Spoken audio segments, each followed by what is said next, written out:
Hello ಎಲ್ಲರೂ ಹೇಗಿದ್ದೀರಾ, ಚೆನ್ನಾಗಿದ್ದೀರಾ ಅಂತ ಭಾವಿಸ್ತೀನಿ. Welcome to my channel. ಇವತ್ತು ನಾನು ಎಗ್ ಗ್ರೇವಿ ಹೇಗೆ ಮಾಡೋದು ಅಂತ ಹೇಳ್ಕೊಡ್ತಿದ್ದೀನಿ. ಹೇಗೆ ಮಾಡೋದು ಅಂತ ನೋಡೋಣ ಬನ್ನಿ. ನಾನಿಲ್ಲಿ ಅರ್ಧ ಡಜನ್ ಮೊಟ್ಟೆನ ಫಸ್ಟು ಬಾಯ್ಲ್ ಮಾಡ್ಕೊಂಡಿದ್ದೀನಿ. ಈ ಬಾಯ್ಲ್ ಆಗಿರೋ ಮೊಟ್ಟೆನ ಈ ಥರ ಕಟ್ ಮಾಡಿ ಇಟ್ಕೊಂಡಿದ್ದೀನಿ. ನೆಕ್ಸ್ಟು ಒಂದು ಬಾಣಲೆ ಇಟ್ಕೊಂಡು ಅದಕ್ಕೆ ಒಂದು 2ರಿಂದ 3 ಡ್ರಾಪಷ್ಟು ಎಣ್ಣೆ ಹಾಕ್ಕೊಳ್ಳಿ. ಈಗ ಎಣ್ಣೆ ಕಾದಿದೆ. ಈಗ ಇದಕ್ಕೆ 1 ಟೀ ಸ್ಪೂನಷ್ಟು ಜೀರಿಗೆ ಹಾಕ್ಕೊಳ್ಳಿ. ನೆಕ್ಸ್ಟು 1-2 ಈರುಳ್ಳಿನ ಪೇಸ್ಟ್ ಮಾಡಿಟ್ಕೊಂಡಿದ್ದೀನಿ, ಅದನ್ನು ಹಾಕ್ಕೋತಾ ಇದ್ದೀನಿ. ಕರಿಬೇವಿನ ಸೊಪ್ಪು, ಈರುಳ್ಳಿ ಪೇಸ್ಟ್ ಎರಡನ್ನೂ ಹಾಕ್ಕೊಳ್ಳಿ. ಒಂದು 5 ನಿಮಿಷ ಈರುಳ್ಳಿ ಪೇಸ್ಟ್ ಚೆನ್ನಾಗಿ ಫ್ರೈ ಆಗಬೇಕು. ಈಗ ಇದಕ್ಕೆ 1 ಟೇಬಲ್ ಸ್ಪೂನ್ ಅಷ್ಟು ಶುಂಠಿ ಬೆಳ್ಳುಳ್ಳಿ ಪೇಸ್ಟ್ ಹಾಕ್ಕೊಳ್ಳಿ. ಈಗ ಇದು ಚೆನ್ನಾಗಿ ಫ್ರೈ ಆಗಬೇಕು.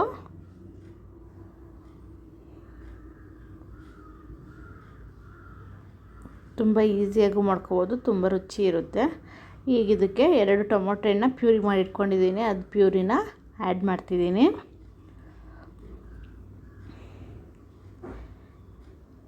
ಈಗ ಇದಕ್ಕೆ ಸ್ವಲ್ಪ ನೀರು ಆ್ಯಡ್ ಮಾಡ್ಕೊಳ್ಳೋಣ. 1 ಗ್ಲಾಸಷ್ಟು ನೀರು ಹಾಕ್ಕೊಳ್ಳಿ. ಈಗ ಇದಕ್ಕೆ ಉಳಿದಿರೋ ಡ್ರೈ ಮಸಾಲೆಗಳನ್ನ ಆ್ಯಡ್ ಮಾಡ್ಕೊಳ್ಳೋಣ. 1 ಟೀ ಸ್ಪೂನು ಅರಿಶಿನ,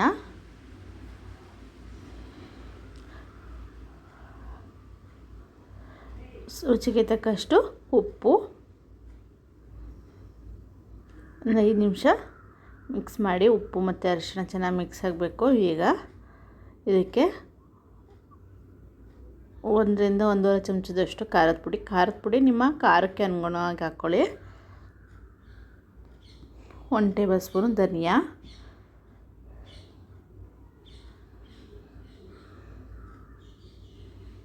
ತುಂಬ ತಿಕ್ಕಾಗಿ ಬರುತ್ತೆ, ಚೆನ್ನಾಗಿ ಬರುತ್ತೆ. ಈಗ ನೋಡಿ, ನಾನು ಇನ್ನೊಂದು ಸ್ವಲ್ಪ ನೀರು ಹಾಕೋತಾ ಇದ್ದೀನಿ. ಗ್ರೇವಿ ತುಂಬ ತಿಕ್ಕಾಗಿತ್ತು. ಈಗ ಇದಕ್ಕೆ 1 ಟೇಬಲ್ ಸ್ಪೂನಷ್ಟು ಗರಂ ಮಸಾಲ ಆ್ಯಡ್ ಮಾಡ್ಕೋತಾ ಇದ್ದೀನಿ. ಈಗ ಒಂದು ನೀಟಾಗಿ ಮಿಕ್ಸ್ ಕೊಡೋಣ. ಈಗ 5 ನಿಮಿಷ ಇದು ಗ್ರೇವಿ ಚೆನ್ನಾಗಿ ಕುದೀಲಿ.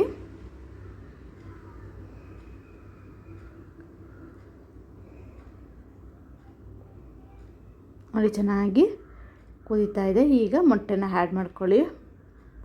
ಬೇಯಿಸಿ ಸಿಪ್ಪೆ ತೆಗೆದು ಈ ಥರ ಭಾಗ ಮಾಡಿ ಇಟ್ಕೊಂಡಿರೋ ಮೊಟ್ಟೆನ ಹಾಕೋತಾ ಇದ್ದೀನಿ.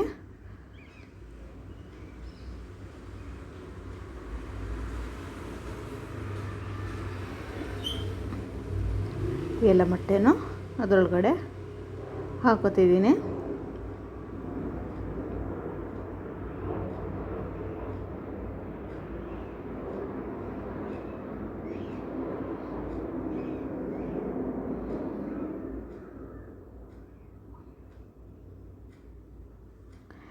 ಎಲ್ಲ ಹಾಕ್ಕೊಂಡಿದ್ದೀನಿ. ಈಗ 1 ರೌಂಡ್ ಮಿಕ್ಸ್ ಕೊಟ್ಬಿಟ್ಟು ಅದು ಕುದಿಯೋಕ್ಕೆ ಬಿಡೋಣ.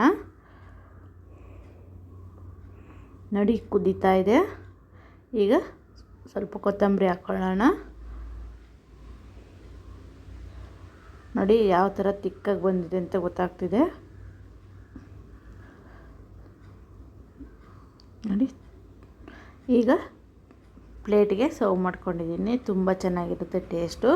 ಒಂದ್ಸತಿ ಟ್ರೈ ಮಾಡಿ ನೋಡಿ. ರೊಟ್ಟಿ, ಚಪಾತಿ, ದೋಸೆ ಎಲ್ಲದಕ್ಕೂ ಸೂಪರ್ ಕಾಂಬಿನೇಷನ್. ಅನ್ನ ಜೊತೆನೂ ತಿನ್ಬೋದು.